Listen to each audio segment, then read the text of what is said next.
Welcome. This is the news, and I'm back. Mr. J's here, now live from G+. Yeah, you're wondering what's happened, and I'll tell you.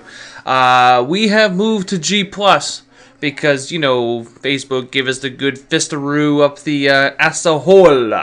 So, I know I've been ranting about it, and I posted the infamous rant today, well, would be yesterday by the time you hear this one, about what happened and my rant while driving home. Now, you should never rant while driving. It's never good. It may cleanse the soul, but you could get into an accident or two, and could be a douchebag driving a Humvee and not paying attention while changing lanes and cause a 12-car pileup. But with that said, if you hear in the background, yep, you're hearing that. I'm watching the hockey game at the same time. Why? Because the Habs are playing, and it's 1-0 as I'm recording this in the second period. So yes, if you are wondering, does that mean Mr. J records the news on Sundays? Well, yes, I do. Well, with that said, we got a lot of news to do, and as well, you'll notice an Easter egg on the new intro, not the one for the news, but for the other ones, and I hope you catch it, because I had a lot of fun time recording it. So, let's get started. Big news, and I mean big news, I mean extra crazy news. What? Bryan Singer is having sex parties in Hawaii? Yeah, that blew my fucking mind too.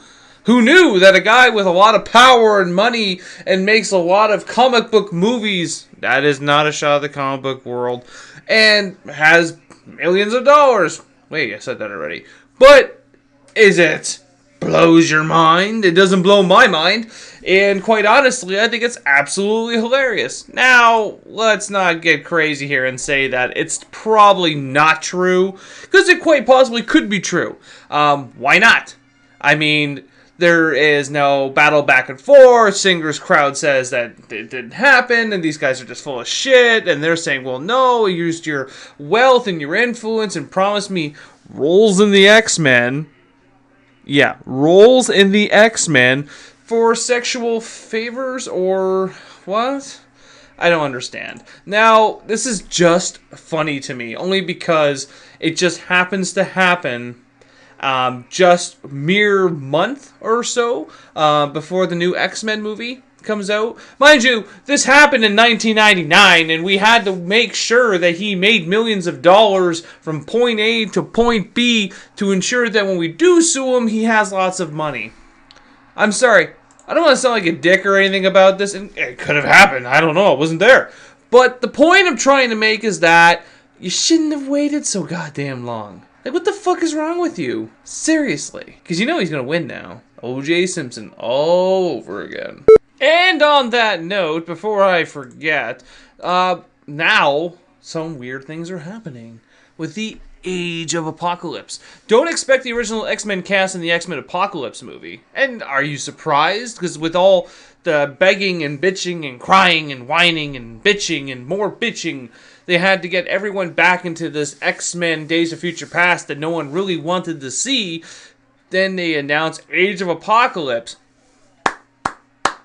Why didn't I think of that? But now they bring back the writer that wrote X-Men The Last Stand, which I understand. Everyone hates that movie. They think it's the worst X-Men of all time. I actually applaud it. I hate the Phoenix Saga, and the fact that they were able to wrap up the Phoenix Saga in 2 hours, I applaud that. I mean, that was a long fucking series, and I fucking hated reading that. But that's me. Everyone's different. But the guy that wrote it, Kinberg, took a lot of shit for that movie. But then he made X-Men First Class, and now he's writing Fantastic Four reboot, so they're going to give him another shot. But the reason why people like Days of Future Past is because they changed the storyline, because it's supposed to be Kitty Pryde who goes back, but it's actually Wolverine now. But if Wolverine goes back to 1973 and changes everything, technically X-Men Last Stand does not happen. That's why everyone's happy. Really? That's what we're gonna... That's your basis for everything? Is, well, they'll wipe out the one movie if we make another shitty movie. Oh, so we're basically taking a giant pile of shit and replacing it with the same smelling but smaller size of shit. Oh, that makes perfect sense to me whatsoever. This sounds like something Bryan Singer would do. Oh. Why do I like Quentin Tarantino? Well, because he doesn't take no one's shit. And recently, he got really pissed off because he wrote this script called The Hateful Eight. And it was given to Samuel L. Jackson, Tim Roth, Bruce Dern, and a couple others, including obviously, their agents. And the problem is that the script was very graphic and featured many racial slurs, sexual assault, I believe, and an ending that was never supposed to be repeated because it was supposed to have some type of shock value to everybody, and someone released it. And you know what Tarantino did? He washed his hands clean and said, fuck it, I'm not making this goddamn movie. If you're not going to fucking do what I ask you to do, like not tell anyone, what's the point of doing it? So Tarantino has finally calmed down, and he's like, you know what? I'll make the fucking movie, but I'm going to release it in chapters now. And only you're going to get a specific chapter, and you're going to get a specific chapter. So if you fuck up, now I know who's doing it, and now I know who to fucking punish. Smart. Very, very smart. I think that Tarantino's films have been very well done as of late, and he has been on a roll, per se. But I think that his most notable movie ever will always be Reservoir Dogs. He did me, you know what, don't get me wrong, Kill Bill, and you have The Bastards, and you have so many other films, even the one movie where he was, I think, just one of the 4 directors, it was 4 Rooms, I believe it was fantastic. But I think that Tarantino is someone to look up to if you are a independent filmmaker, because he does everything himself. And it's great to look at someone like that and be motivated and look at them as a leader. So Tarantino, the droids, we salute you, sir. Now let's talk numbers. The PlayStation 4 has released its worldwide numbers. And this is kind of disgusting, and this is not a pissing contest whatsoever. Am I going to own an Xbox One? Yes. Eventually I'm going to buy an Xbox One because, one, we all know it's going to be Titanfall, and by the time I get Xbox One, it'll be in a car wash bin previously enjoyed fucking unit. Whatever, it's still fine. But then by the time it'll be like Titanfall 2, 3, 4, 5, 7,000, and Halo will now be at like 2012. But I will own an Xbox One because it's good. But I mean, the PlayStation 4 and the Xbox One will always have the rivalry. And the PlayStation 4 shipped 7 million worldwide. It outsold the Xbox One in Europe 7-1. 7-1. That is disgusting. Now, how I wish that Rick was up here, because he owns an Xbox One. He currently is residing in the sunny state of Arizona. I will not be able to try it, per se. However, hopefully I will hope he visits and brings it with him. It'd be kind of awesome. Now we have to look at realism at this point. Xbox needs to go back to basics, and they need to sit down and say, hey, we need to catch up with the PlayStation. We need to make a dent. We need to make money. And I agree with them. They should. They need to make money. I want them to make money. Because you know what? I owned an Xbox 360. They had some great exclusives. Where are these exclusives? You just have Titanfall. Now you got PlayStation re-popping out. They're going to be coming back out with The Last of Us rendition. They're going to be coming out with... You got your Uncharted. You have your God of War. Because there's going to be a God of War. Come on, guys. We know there's going to be a God of War. Kratos is going to take on fucking Roman Catholic God because he's out of gods. I don't know. But the point is that Microsoft, make me a Left 4 Dead 3. That's a good idea. Right there. Make me a Left 4 Dead 3, especially with the Xbox One, and I will be scared shitless. You know what? You have exclusives on Call of Duty. Awesome. But you know what? You're going to have to do better than that. I'm sorry, guys. You're going to need to do a lot better than that. While we're still on the Xbox subject, I will hand them their shovel. Really, what the hell happened to Amazing Spider-Man 2?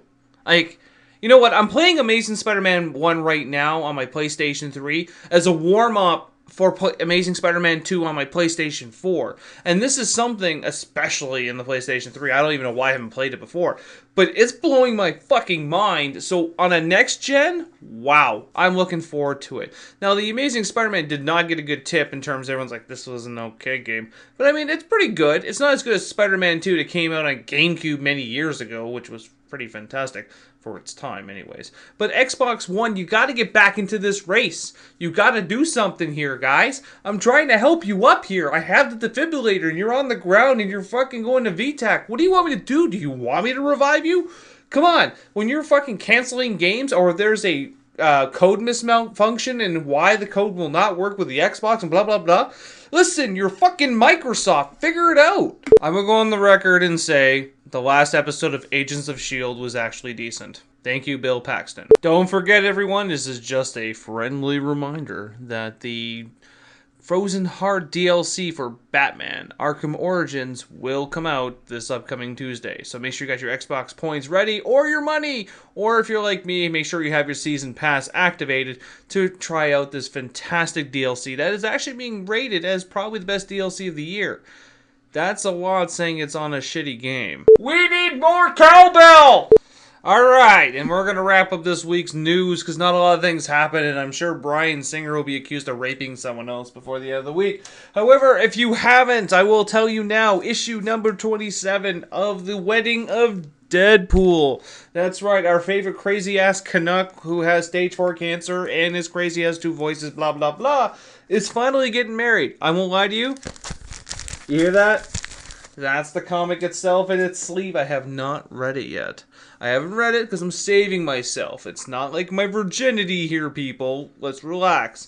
But I want to be ready in the zone to read this. This would be a lot for me to take in. And I'm sure, at the end of it, I will write a review this week. So, with that said, there will be 2 awesome podcasts so far already planned. I will be putting up my review of The Son of Batman. I think I mentioned that yesterday, but it will go up this week. The animated film by Warner Brothers called Son of Batman. I will review it. I won't give you no spoilers. It wasn't good. But I also will go over the comic book at some point or another. Please feel free to follow me on Tumblr, Mr. J's Blogs Canada. Look me up. I don't mind having the followers. I probably need to get a little bit more in the blogging because I went through a huge spree where I was blogging everything I was watching, and then there was like a lot of spam, and then people were like, holy shit, this guy won't shut up. So be it. Also, Rainer, our favorite admin, Rainer has done an interview with Roxy Dark Knight, who is a cross player, and what that is a person who cross-dresses / is a cosplayer as well. Good friend of the Droids. Give that interview a listen. It was pretty fantastic. There was conversation about the anti-bullying campaign against cosplayers, ranging to costumes to, I don't know. I wasn't actually fully listening to it yet.